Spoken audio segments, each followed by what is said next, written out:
بسم الله الرحمن الرحيم اللهم صل على سيدنا محمد الفاتح لما أغلق والخاتم لما سبق ناصر الحق بالحق والهادي إلى صراطك المستقيم وعلى آله حق قدره ومقداره العظيم.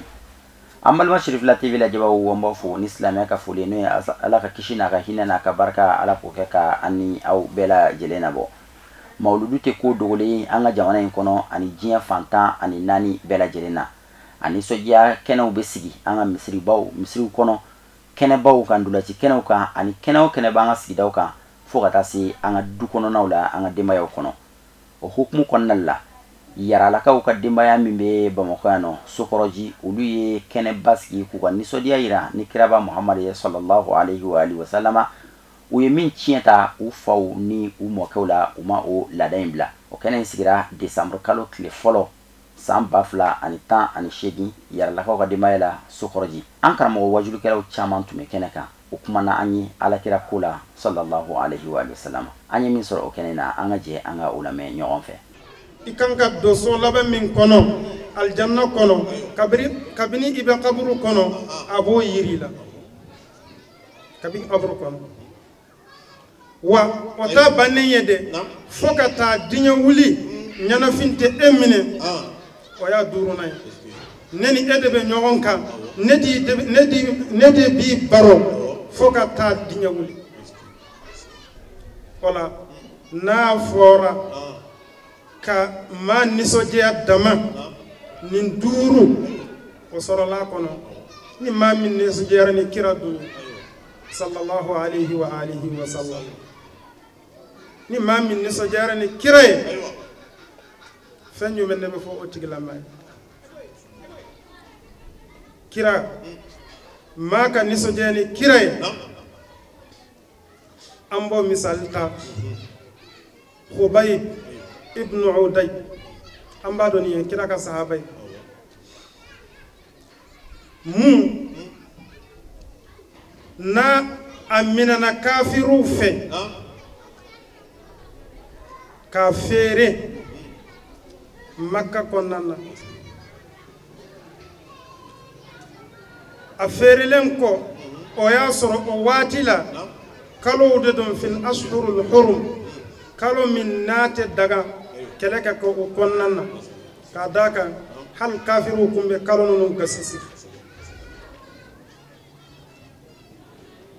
ulu temenen ko fetleta ani shegi abu golo o kofe abu sufyan o yasra be kafir ya kono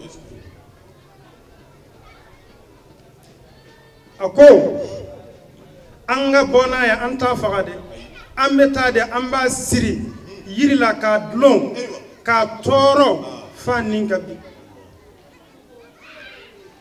ambe se ka sara min kala ode ni kafiru ya mine katanae kata asiri kanin toro Abu Sufyan yi kanto ka fo ko atarda an takuna ar-rasul makanak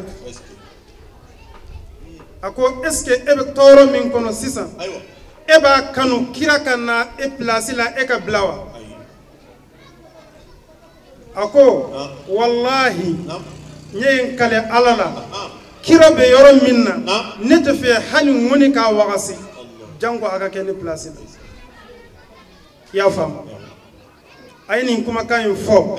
ayi damakasi Allah tabaraka wa ta'ala ako ala eba don nin komi fle nema ke foi kama ni kira kanute sallallahu alaihi wa alihi wa sallam o yorobe Allah tabaraka wa ta'ala ay jibril ci kata fo kira ye madina Khubayb benin toroyin ko wa asatu fanado kira ka ma fana blaka ta nan kira sallallahu alaihi wa alihi wa sallam yano okase Abu Sufyan ya nyilinga ka fo fenju min de kadaye sisan fen kelempe ubo kaye no kera uba faga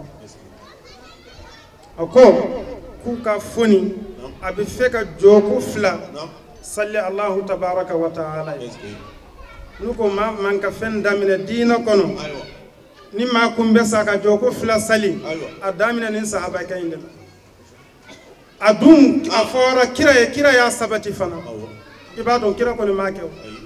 ama delika ke men yake kira ya sabati wala ay jogo fla sali Allahu tabaraka wa ta'ala ka jogo nun surnya ka sigi ka fuma ni aw kuntafo nebe sira sayenye la aqaltu ma sha Allah ne kumbe jogo nun janya foka baraji soro ala ye millati mais ne te fi aka fo ne islamé be sa dina kama ka fo nebe sira sayenye wati minna aya fo ala ye ale kira fusa ya ka teme ayere kan Allahu tabaraka wa ta'ala ay jibrilu bla ka ta fo kira ya madina ka soro ale be ka toro makka kira ya mawuli ka ka ta asuta kana kira kun badon yana kase o ba soro asara ce nana ka dolem ya sanfe ayelena ay juru tige khubaybu bina ajigina aya nyine amay ay yoro be laje amay adisra ay rek kamana ganna ay tle beke abi munumunna o kofe ay alamine ka sege kata madina aselen kira sallallahu alayhi wa alihi wa sallam kira yaye kira yalela ko ikana malayasa meleko ya sudo amena kira yote kaja ko ikana malaya ne bado I malayara ne iblaka ta imaseka nati e ya bin yoro minna meleko yata utara sudo nim sorala dumen fe kira kanu sallallahu alayhi wa alihi wa sallam amma sekan yara faga kira nofe amma sekan yara di kirama kan nisoje dama nan desara ko ke anga kira kanu ambe jumen defu ne madala nan be seka femfo Allahu tabaraka wa ta'ala ka fo ambe kira fe mawminana ku kantige kira kola uluma femfo nan desara sangelen ka faranyonka ka fo ambe kira ambe a bangeni ko nisoje yake ola kira aka mauludu sallallahu alayhi wa alihi wa sallam mimbe wele ka fo bid'a sharia tigu fe anoko janka bonyogona ne ko sharia yede sharia ye be bid'a min fo anoka jan ka bonyogona kadaka mauludu te tasira doye ni ba fo ka fo tariqatun wa fem min do galon fanate ni ba fo muhtari'atun ani sariya fanate nyagami nyogana ni ba fo abe ma don filila wa fem min do ka fo mawbe ka ke ka alako damateme alako be damateme chogo ola abe komi wati koni ayanta tegema yalla eden jidodirin yalla eden paabondirana on ko ewtiren ko he meden kono ala halimu o waddani en ko Allah subhanahu wa ta'ala haali e Qur'an ko kanko e hoore makko o facciti e ko modi ba meden mojjo meden pacciti de do kulleje ewtoden yalla eden godi e meden na yalla de ngala e meden nena dun do so tawi neddo immiki wi bangal mawludu hono nyingi mawludu na zikra o nyingama wiyama bangal hono bida e ko nande mudum dun do enen bowi haalde en ko hemen e ley bangal fulfulde e waaji meden biiden bangal ko wete bida dum fuddi gila zamanu sahaba gila zamanu sayyidina Umar radiyallahu anhu dum fuddi be kolli bida an wodi bida lobbo an wodi bida bondo an wodi nenno e ngadi misaluji wiyama bangal nafila ko gadde hono korka en ko e Qur'ana on o windirani masse ko woni e tobbe ko woni hen wiyete hisbaji capande jeego naadu hono sunnaaji e ko nandi mo ɗum fu yo bida non ka bida paabotoɗo diina non so bida tawi ana faabo yimɓe e ley diina ana darna diina ɗum ɗo yo bida a lobbo noon ɗum ko annabi sallallahu alaihi wasallam kanko haali o wi man sanna sunnatan hasana kala neɗɗo fu manama gadduɗo bida na gadduɗo hunde heyre e ley alislamaako hunde lobbere faabotonde diina nenno falahu ajruha wa ajru man amila biha jomum o heɓan baraji golluɗo hunde nde kañum nde heɓan baraji o heɓan baraji mum kañum ɗum aye honno so wi fa joni man sanna sunnatan seyhiya so tawi a waɗi hunde e ley alislamaako bonnore alislamaako helore alislamaako wurjinore alislamaako ɗum ɗo a waɗi hunde bonde a heɓan junubu o kala gaɗɗo ɗum fof ɗum ɗo jurum ma ana woodi hen nenno ala kulli haalin so yambalngal bida fu alislamaako wawa yaade yeeso so tawi bida waɗaka hen fes ko gonɗe e muɗum joni ko yo bida no annabijo alayhi salatu wassalam o meeɗali ɓamde micro so haala e micro bangal honno noddinirte hande ni fof bida aji noon no qur'ana o windirani hadisaji ɗi fof yo bida aji noon ka ɗum ko faaboto diina noon wiyama kanko seyyidna umar kanko fuɗɗi arande ɓamde almami so waɗa e bangal naafilaji ɗe gatten hejjere korka ɗe nenno so tawi ɗum waɗama fu ana hokka yimɓe kuyan ɓe jaaha misiide ɓe jaaha ɓe juuloya nenno ana hokka jama o du julde e almami en wawɓe qur'ana tawi e ley hono balɗe sappo ɗe qur'ana o fuu manama juldama fe so tawi a wona hafisi tawi aya hoorema a juuli caggal almami hafisi bawɗo juldude hono qur'ana o fu ɗum ɗo ko jeeya ana jeeya e hunde ko faaboto diina jonno so tawi jomum o gaɗowo mawlidi muɗum fa nodda jama e muɗum kañum e hoore muɗum na fa tewta hen kalise ko nande muɗum na inde on ko tewtata hen ɗum e mbiyan bida a seyi anon ɗum ɗo yo bida mo wona lobbono neno ala kulli haali honno mbirɗen enen kan ƴeɓɓotoɓe sakiki meɗen e yara aya kanko enen gondi nokkure wotere enen juldere misiɗe wotere kanko haalni en o wi hande eɗen joguiɗo ene banggal kawrital kawrital ngal e ngal yaaha e kabaru annabijo sallllahu alayhi wa sallam haala mum ko haalte ɗo o wi omo yiiɗi jottoɗen ɗo e ley kiiki ɗo en ɓami aadi mbiɗen en jottoroga inchallah makhfiyan lam uraf fa khalaqtu khalqan fa bi arafuni summa salatu wassalam ala sayyidina wa habibina wa shafaina محمد صلى الله عليه وسلم القائل في حديثه أنا دعوة أبي إبراهيم وبشارة أخي عيسى والرؤيا أمي. أيها الجمع الحضور أحييكم بتحية الإسلام ألا وهي السلام عليكم ورحمة الله تعالى وبركاته. وعليكم السلام ورحمة الله وبركاته. بسم الله. mbalma silamɛw an kan ka ala tanu an kan ka ala tanu an kan ka ala tanu an kan ka ala tanu ala y'an dan kan kɛ adamaden an m'a ɲini a fɛ o ye tanu fɔlɔ ye tanu filanan a y'an kɛ silamɛ ye an m'o ɲini a fɛ munu makaya anga duwawu ku ye anw kɛra an ka caya tɛ an ka foyi tɛ o ye tanu filanan ye tanu sabanan ye min ye min ka di ka tɛmɛ a bɛɛ lajɛlen kan a ye anw sugandi ka anw kɛ muhamadu mantonw ye sallallahu alaihi wasallam n badenw nin bɛ ala tanu kun bɔ hali k'a dan ko anw ye muhamadu mantonw ye sallallahu alaihi wasallam wallahi nin bɛ ala tanu kun bɔ parce que tarihu ni kisaw y'a yira an na ciden dɔw bɛ yen nɔ minnu tɛmɛna ka kɔn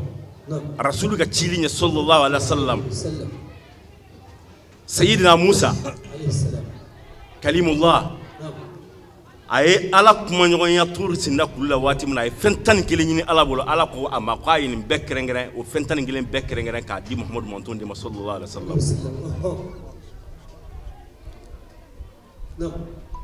n ba dɔn an kan ka ala tanu komi waati man jan mais fɛn kunkurunin dɔ bɛ yen n bɛ fɛ ka min fɔ mɔgɔw ye u ka o faamuya k'a fɔ ko mawuludu ye bida ye ayi mawuludu tɛ bida ye mawuludu ala de y'a fɔlɔ an bɛ segin kɔfɛ dɔɔni Seydina Ali ale min lamɔna kira bolo ni kira bina ka dendo ale min namona kira ka so ale min ko kira ya dayele ka doni dajitu ale da kono ko doni dajituli ale da ko e doni bakelen dayele ale Allahu akbar وسيدنا علي دكو أكو هذا القرآن ظاهره عميق وباطنه عميق لا يأتيه حرف ولا كلمة إلا له 70 أو أكثر تأويلا. أيوة كنت أكو أني بالقرآن من ناني أكو فلا إنت كاين كجو. أكو فلا إنت جاكوته. أكو نونا دوكت دونغا تمو بلا جلنكا. أكو حرف كلمة ناكونو. كما كان كلمة ناكونو. فاك أسر كربي ولوم لبي سورة الله والما مينغا تانوي. ebe kelen pe de don dobe bi woro ni kono don e yi tay fo ko note ko dorete est-ce que Qur'an ya famu kasra no Qur'an kelen kono fa ko kullu zi ilman alimun doni kela ni ya do ko doni ba ta sanfe ala de folay mawludu damne ibe suratul hijri laje yoro mina ba fo فإذا سويته ونفخت فيه من روحي فقعوا له ساجدين أقابنا فرسوك تيجي دانو يا أنفا دماي نا يا دان واتمنا دانين كتير كنا ينفيالا واتمنا كدام فنغو سجدوا بياي كابولا أخبارنا نا يا قصلا أقول روح من فلان فلاني كوي سيدنا محمد صلى الله عليه وسلم يو نورو دي كوني شيطان توني سيدنا محمد نورا يا فادا مسلول الله والله عليه فلكم مكس سجود بناي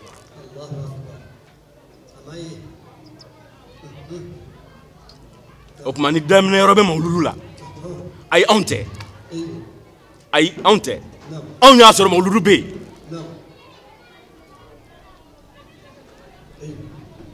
قران كلامي ام واجبي كتدبروا في الايات واجبي من نانيا قران كلام تدبروا في الايات لاني مني على كم مقصدوا مني في الايات انت دو مبادو قران فمو يا باليا قران دوم باليا عربو كام باليا ني دون لا باتو اي كونغو سي اوما ني لا بان على كانكشي الرسول صلى الله عليه وسلم iko mi nyemi fo kuma damene la dondo sahaba o cira ako ko ale ya fa sayyidina ibrahim ga do jabi ana ba atoka balma ke sayyidina isa ga mo ni so diali ana ba kasigo الرسول صلى الله عليه وسلم تشيديا ديلياما سامغان سباين كونو bebe na kama foi foni Qur'an te nda ko ngodra ni Qur'an na je basroy angana nyon toro fiyo nani fendo farandonga ka fo koni kira ka kuma kan ibaso be nyini Qur'an ko na tije fiyo o kana to anga dala ka fo ko min foro ko kira ka kuma kando nan tarana ma nyuma nga binan ko no ni madalu sore ba wuli ni minni o hoje nay men ni ala ya Qur'an famu dima comme ikara islamé femi folo wajibere ga kika kala ndiye kalanke ibina famu soro niye famu soro ibina na don ka foko qur'ana in famu ya baliya de be nani manga an ni nyogo che dina ko la ka sura manga manga ga fiyo yoro me rasulu na ko kale ya fa sayyidina ibrahim ga duwaye mamunu beno nu qur'an durse o li ankram go chaman be وقال جل القرآن كنا يرمنا سيدنا بعتوا إبراهيم أيدوا كأكو ربنا وابعث فيهم رسولا منهم كلا يدعو دك سيدنا إبراهيم أيدعو دك أني إسماعيل أبي الكعبة جوا وقتي منا أكو على نياني فيك تشيلن تشينو ما كابويا ودعو جابي لرسول صلى الله عليه وسلم على يدعو جابي القرآن كنا يرسبا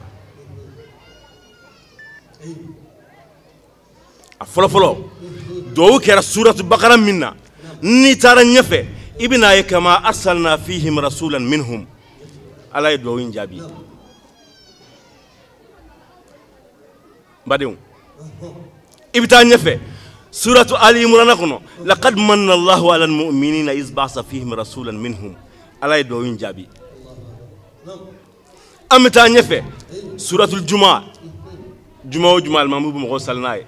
على يدوين جابي mbadenw maa tɛ arijinɛ sɔrɔ ni ti kira fɛ maa tɛ ala sɔrɔ ni ti kira fɛ maa tɛ silamɛ ni ti kira fɛ mawludu kɛli ye anw ma wajibi ye n'i ye silamɛ ye wajibi caman bɛ yen nɔ min bɛ kuranɛ kɔnɔ a datugulen don mais n'i ma kalan kɛ i t'a dɔn wajibi caman a bɛ kuranɛ kɔnɔ a datugulen don n'i ma kalan kɛ i t'a dɔn n'i bɛ fɛ k'olu dɔn i bɛ taa kira cira ni fɛn saba ye n'o ye silamɛya ani limaniya ani hakika i bɛ wajibi sɔrɔ nin saba kɔnɔ mun datugulen don mun tɛ kalimatu shahada ye k'a fɔ i ka don silamɛya la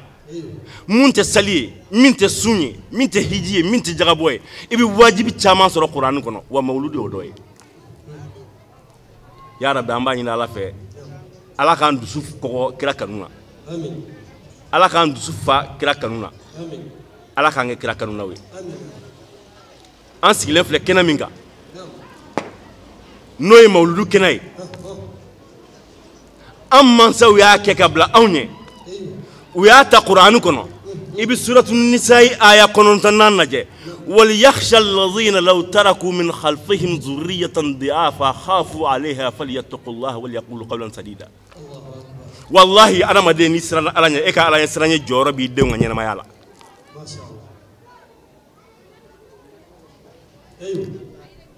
يعني كونتو دايلاي كواربلا بانكلا يعني كإمبلوجو يعني كوكو كه قرآن نمي فدرا إيك يجي جاولا ni yakira ka kuma kan ye sallallahu alaihi wasallam ako allimu auladakum salasa khisalin ayaw jija ka denw la dɔnniya fɛn saba la ako jogo do noy aka nabi man kanu aka kira kanu noy aka nabi man sallallahu alaihi wasallam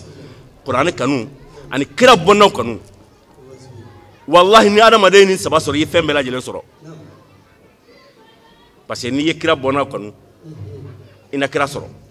ibi kira kanu ni ye kuranɛ kanu k'a dɔn i na kira sɔrɔ i na kira kanu n'o kɛra i na ala sɔrɔ n'i ye ala sɔrɔ ala kanu yɛrɛ tanu fɔlɔ a tɔnɔ fɔlɔ o tɛ foyi ye o ye ala teriya ye tuma dɔ la n'i y'a lajɛ e yɛrɛ sigilen bɛ jamana min kɔnɔ jamana masakɛ n'a kɛra i teri ye i tɛ kamana gan fiyewu doléance fɛn fɛn b'i la n'i y'a ɲini a b'o ɲɛnabɔ ni e ye ala kanu a ka kira nɔfɛ ala tɛ maa sɔn fɛn na n'o ma bɔ kira fan fɛ kira min bɛ yen nɔ ni ala de b'a di ale b'a bɛɛ tila ni e y'o kira kanu sallallahu alaihi wasallam e bɛ mun de ɲini o kanubaa fɛ n'o ye ala ye k'o bɛ e jɛ o la badenw an bangebaaw an bɛ ala tanu an bɛ dugawu k'u ye u bɛ tiɲɛ sɔn an min nkalon so ya rabbi ala ka hinɛw la jumɛn de bɛ mɔgɔ don alijɛnɛ na kira kanu ye jumɛn ye jogo ɲumanya amina ya rabbal alamin kira sallallahu alaihi wasallam a nana ni dalilu saba ye k'a jira an na hadisaw kɔnɔ hadisa jɛlenw ni mago b'a la a bɛ bukhari kɔnɔ a kelen bɛ tirimizi kɔnɔ a kelen bɛ hadisaw bɛɛ kɔnɔ i n'a fɔ kira sallallahu alaihi wasallam bɛ sun lundi o lundi a ɲininkara ko i ka lundi sun ni mɔgɔ si ma deli ka lundi sun ni e tɛ o ye jumɛn ye a ko parce que ne wolola lundi don de n'o de ye tɛnɛn don ye ne bɛ sun pour que ka ala barikada ne wolola donc kalima min fɔra wulitu fihi wulitini o de ye mawludu kɔrɔ ye ni o tun ma bɔ kira da la mɔgɔ tun bɛ se k'a fɔ ko mawludu bida de don kira ma kuma fɔ mais kira ko ne wolola lundi o de kosɔn n bɛ sun lundi donc wololi kuma kɔni nana donc an fana b'o kɛnɛ de kan donc o dalilu kɔni bɔra kira yɛrɛ da kira dun n'a fɔra ko sunna o ye jumɛn ye fɛn saba a ye min fɔ ani a ye min kɛ ani min kɛra a ɲɛna n'a ma tigi sɔsɔ o de bɛ fɔ ko sunna donc n'a fɔra ko mawludu tɛ sunna ye an kɔni b'a dɔn k'a fɔ mɔgɔw minnu b'o fɔ an ka karamɔgɔw bɔra ka min fɔ sisan kalan ani faamu tɛ kelen ye wallahi ala bɛ maaw minnu fɛ a bɛ faamuli de d'u ma a t'u la kalan dɛ kalanba tɛ dɛ faamu de don komi kira sallallahu alaihi wasallam b'a fɔ a ɲɛ cogo min man yuridillahu bihi khayran يفقه في الدين أما فو يعلمه في الدين أما فو أكو نم على مغوب مونونا نابي فكا أوكا كيني دين هيري نيلا هرا هيري سرو على مغوب أو مغو مونونا أبي دين فاميلي كونيومان دوما وتسجن تقول دي أمبي سجن نين دين نينكونو دين نيندو على ديا فو قرآن كونو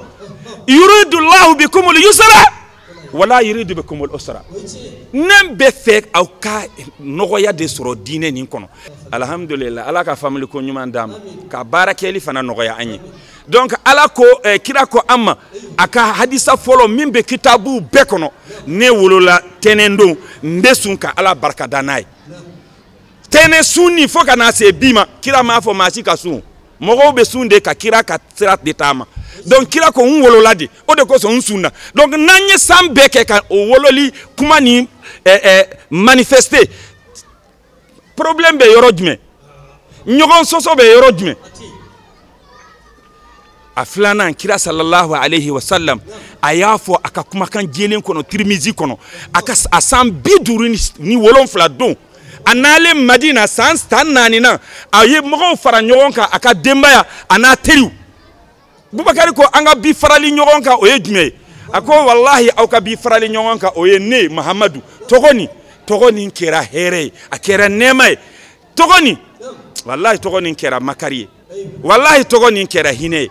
o koso nebe togo ni lada tuguni nyereka parce que atun daran kan wati folo mima ne tunten yere don nta denku ni flana kira ya fa flani etrimizi kono mo bi sega an sosowa kira be an la famille mo ka an la sosowa kira sambi duru ni wolon fla aka sanani na medine ay mo fara nyonka ka nyaga mew kantige ka manifestation ke ko muhammadu togo ni abala kuraya pourquoi ako parce que togo ni abena na tigiye quoi togoni natigi bena togo do be da mogola ibeta soro ninta tigi yede wallahi ambe muhammadu chama ye sufe ube kogo de tankaba ambe ahmadu chama ye baru kono o togo anatigi mabe kira ko wallahi togo ni ne bena donc il faut que nga ala la baraka da naye nga nyogome kantige sam biduru ni wolon fla kira yake ya sunna de do ya kira yake afleni e tirmizi kono ayta laje donc dalu sabana mimba ambono kira kola ka fo anta fo ko bidade donde amba fo kira ko e ala kode anya befoya beni ka nusoja chogoya dedo beni ka kanu chogoya dedo beni ka sabali chogoya ni nusojara ibe minke ika hakli bi min jirila ani ka sabali be dan yoromi o de yika nusoja dan galande mo jana hamala dogo jana amala baba jalugo jana hamala dogo jana hamala ali hay baba go jana hamala dogo jana hamala mameli buye va jana hamala jana hamala yara kawuko jana hamala jana hamala basumo yabo jana hamala shego hamala galando mego jana hamala yaidara jana hamala galando jana hamala yaidara galando jana الحبيب الذي ترجى شفاعته لكل هول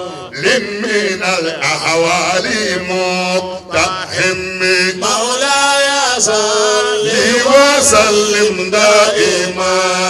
أبدا على حبيبك خير الخلق كلهم فهو الذي تم معناه وصورته ثم اصطفاه حبيبا بارئ نسمي مولاي صل وسلم دائما ابدا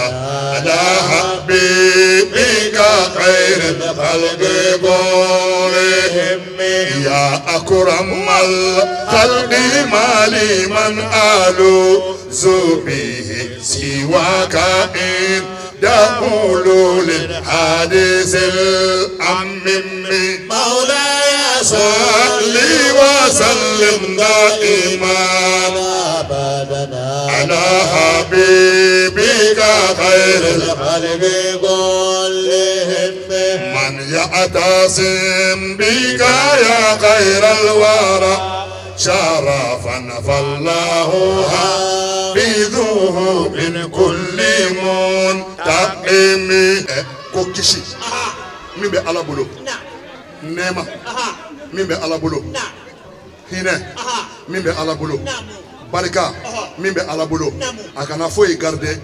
a k'a bɛɛ kɛ suurulifɛn ye a k'a bɛɛ kɛ bɔnfɛn ye a yɛrɛ terikɛ kan a n'a kanuɲɔgɔn n'a fɔra ko ala terikɛ kana i munumunu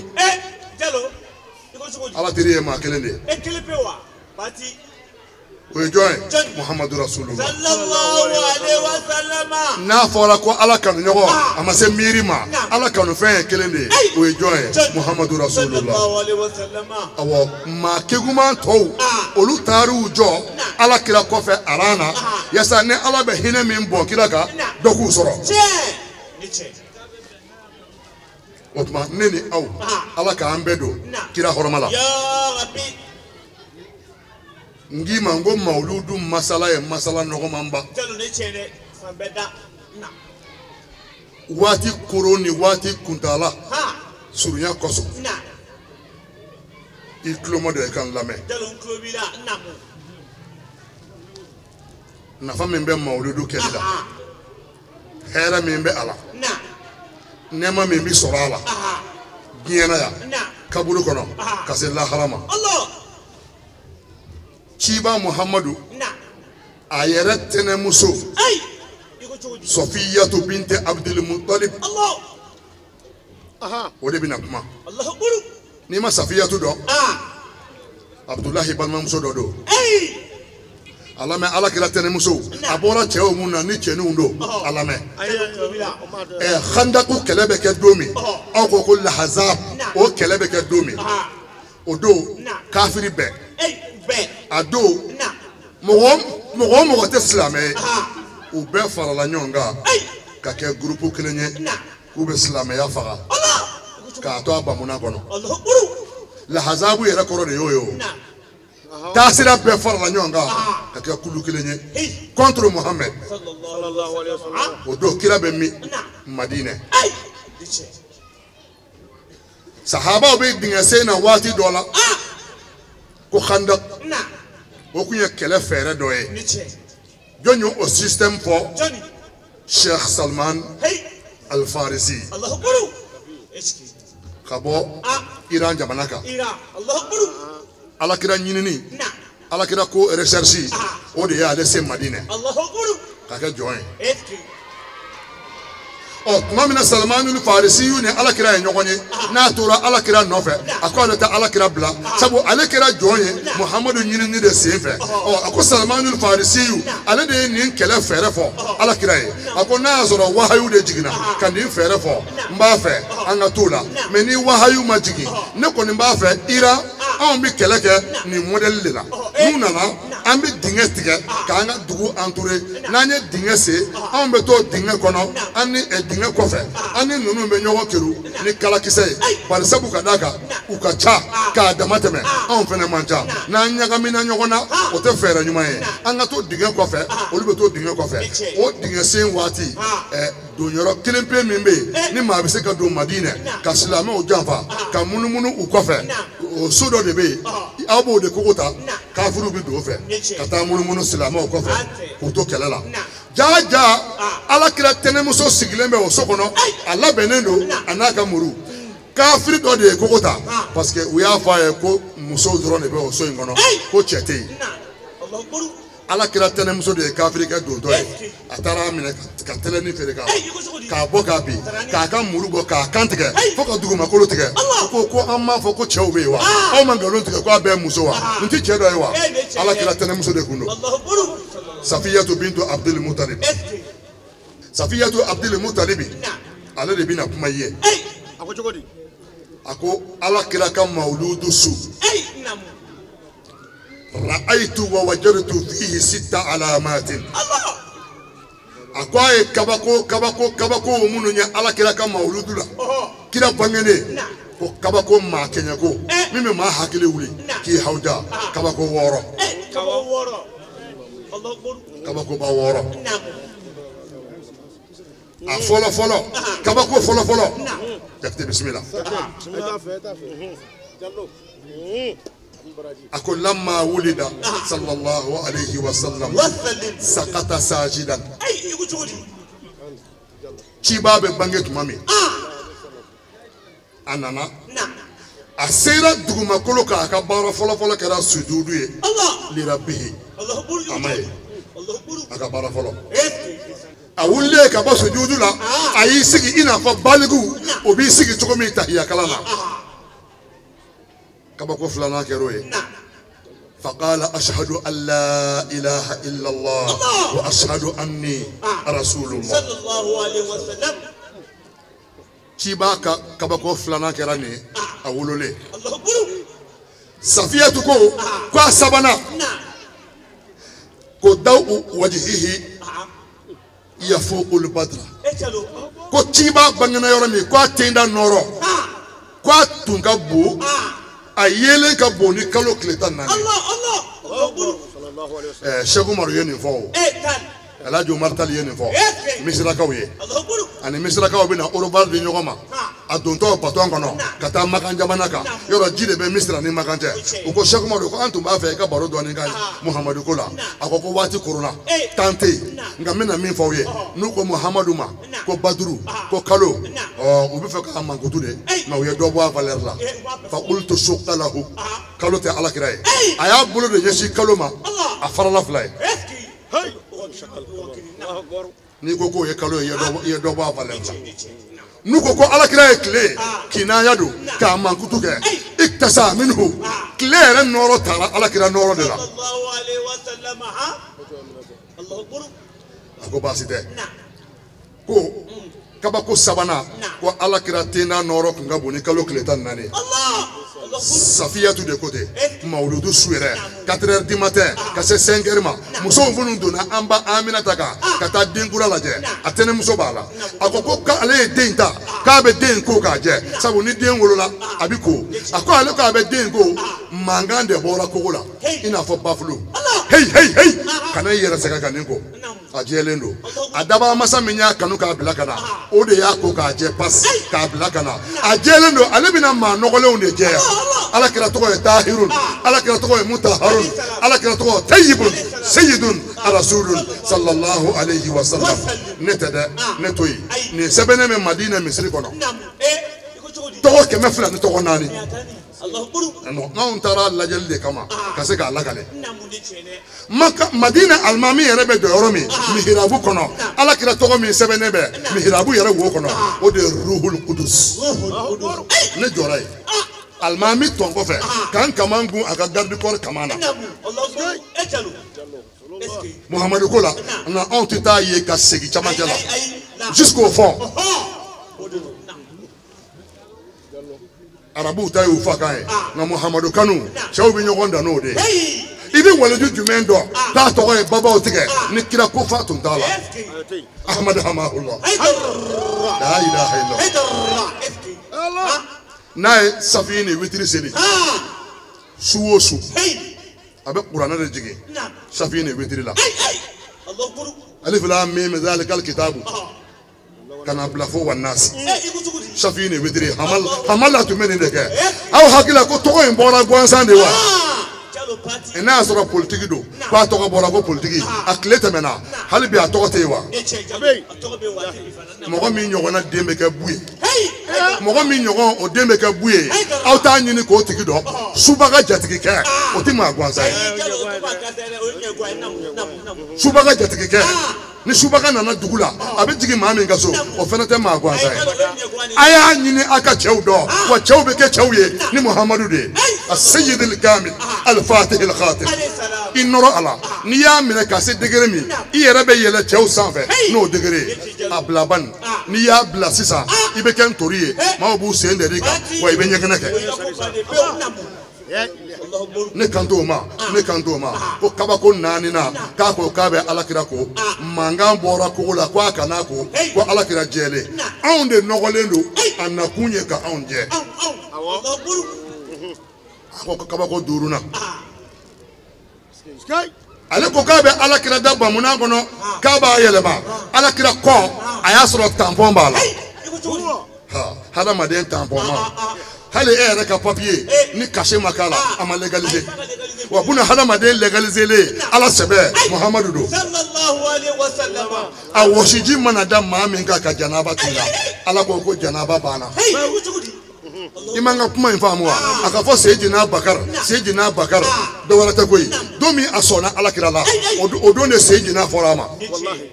a ka fɔ Seydina Umaru a ma fɔ a ma gansa a tugura patron de kɔ patron teri fana bɛ kɛ patron ye walahi n'i y'i tulo kira la e yɛrɛ mɔgɔnin e mana kira minɛ sisan i bɛ kɛ patron ye bɛɛ b'i yira sallallahu alayhi wa sallam i ma kuma faamu wa an ba Aisha an ba Hafsa a ma f'u ma ko an baw dɔ wɛrɛ Abubakar denmuso tɛ Aisha de ye Abubakar denmuso ye a ma bonya ko Bubakar denmuso don Hafsata a ma bonya ko Umaru denmuso don a bonyana ko alakira muso de don i bɛ ka dugu min mɛn ko Maka ala ka valeur don Maka la Muhamadu sababu don i bɛ ka dugu min mɛn ko Madinɛ ala ka valeur don a la Muhamadu sababu don khairul biladi ulan wa aishan ma kana lil mukhtari mamsha alakira sen barikalen o tun bɛ taama yɔrɔ min o ni yɔrɔ wɛrɛ tɛ kelen ye wa ni maa o maa su donna alakira sen nɔ dɔ la ala t'i ɲininka lahara don sallallahu ala rasulillah a ko kabako wɔɔrɔnan ayiwa tampon min fɔra n'an ka n den ka maga tampon in na alakira yɛrɛ farikansi a farikansi arahamani masa ye o de tigɛ k'o kɛ sɛbɛnni ye ni ka kɛ tampon ye alakira a kɔ la k'a kɛ koorinin ye koori man bon a bɛ ko kɔnɔnin fan ka sɔrɔ k'a sɛbɛn koori kɔnɔ la ilaha illallah muhammadun rasulullah k'o ye koori ye sɛbɛnni dɔ bɛ camancɛ la a sɛbɛnnen bɛ ko bach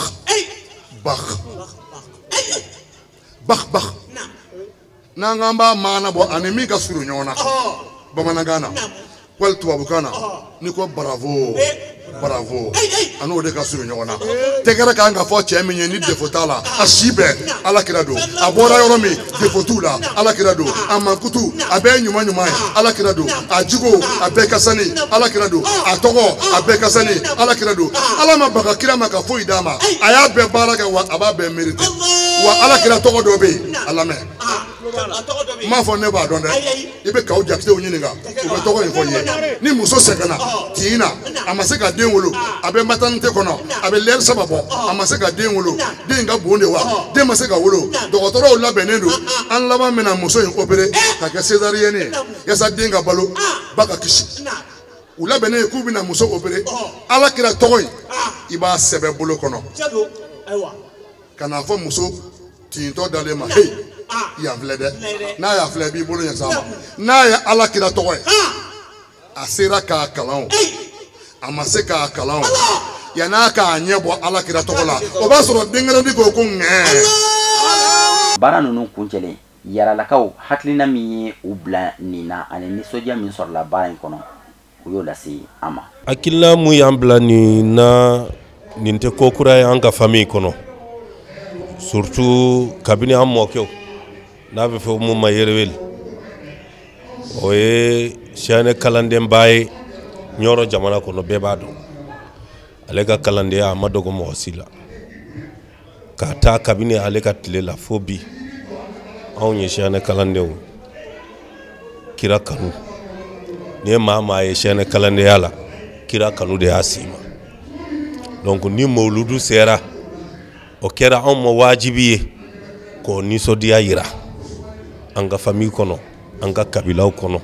k'a yira Mali bɛɛ la nisɔndiya fɔlɔfɔlɔ ye mun ye bi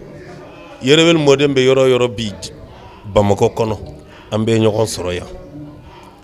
a sababuya bɔra an dɔgɔkɛ mun na nin y'a siɲɛ 4nan ye a b'a kɛ bɛɛ b'a jaabi k'a d'a kan a ka bonya mun be famille kono ya famu ewa niso diabi abe yerel modem be kan kanila kura kura ya kabine an faw fo bi